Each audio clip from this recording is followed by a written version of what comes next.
ஸ்ரீ தேவி பாகவதம் 57ஆம் பகுதி.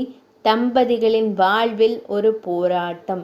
நகரெங்கும் சுயம்பரத்திற்கு வந்த மன்னர்கள் சுதர்சனனையும் சசிகலையையும் கொல்ல காத்திருக்கிறார்கள் என்ற செய்தியை அறிந்த சுபாகு மன்னன் மிக்க கவலையுடன் இருப்பதைக் கண்ட சுதர்சனன், மாமா, கவலை கொள்ளாதீர்கள், எல்லாம் பராசக்தியின் எண்ணப்படி நடைபெறுகிறது. அதனால் யாவும் நன்மையாகவே முடியும், பயப்படாதீர்கள், தேவியை நம்புங்கள் என்று கூறி தனது மனைவியையும் தாயையும் அழைத்து கொண்டு பரத்வாஜ முனிவரின் ஆசிரமத்திற்கு புறப்பட்டான். அதை அறிந்த மன்னர்கள் அவனை கைது செய்ய தயாராகினர். வெளியே வந்த சுதர்சனனை படைகள் சூழ்ந்தன. உடனே அவன் உலக மாதாவான அன்னையை நினைத்து, அம்மா, நான் உன்னிடம் அடைக்கலமாகிறேன் என்று கூறி ஓராக்ஷர மந்திரத்தை ஜபித்துக் கொண்டிருந்தான்.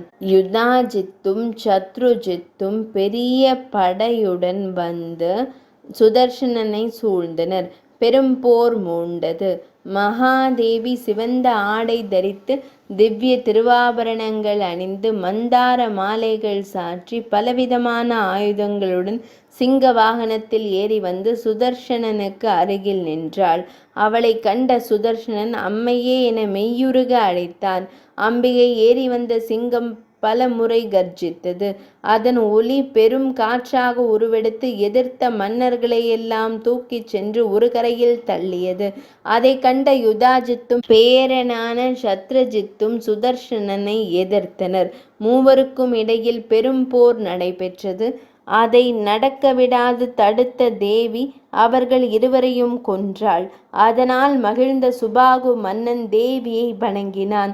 அப்போது தேவி, மன்னவா, உனக்கு விரும்பிய வரங்களை கேள் என்றாள். 57ஆம் பகுதி நிறைவடைந்தது.